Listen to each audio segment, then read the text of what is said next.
കുറഞ്ഞ രീതിയിൽ ചിക്കൻ കറി എങ്ങനെ ഉണ്ടാക്കാൻ നോക്കാം. അതിനായി കഴുകി വെച്ച ചിക്കൻ, സവാള, പിന്നെ വെളുത്തുള്ളി, തക്കാളി, ഇഞ്ചി, മല്ലിപ്പൊടി, മുളക് പൊടി. മല്ലിപ്പൊടിയും മുളകും പൊടിയും കൂടി ഒന്ന് ചൂടാക്കിയിട്ട് എടുക്കുക.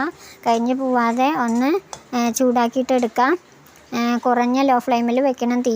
അതിന് ശേഷം കഴുകി വെച്ച ചിക്കനിലേക്ക് ഈ ചൂടാക്കി എടുത്ത മല്ലിപ്പൊടിയും മുളകും പൊടിയും ഇടുക.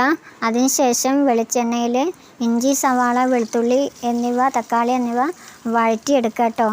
കരിഞ്ഞു പോവാതിരിക്കണം. കാരണം സ്റ്റൗവിലാകുമ്പോൾ ചിലപ്പോൾ കരിഞ്ഞു പോവും. ഗ്യാസിലാണെന്ന് വെച്ചാൽ കരിഞ്ഞു പോവില്ല. ഞങ്ങൾ സ്റ്റൗവിലാണ് ഉണ്ടാക്കുന്നത്, ഗ്യാസ് ഇല്ല.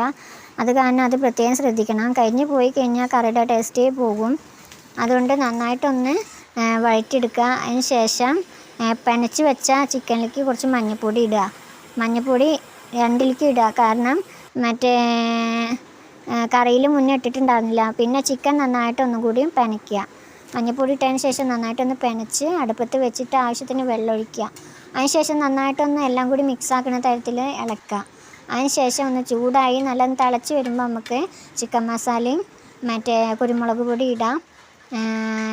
ഇതുപോലെ ഒന്ന് ഉണ്ടാക്കി നോക്കൂ കേട്ടോ.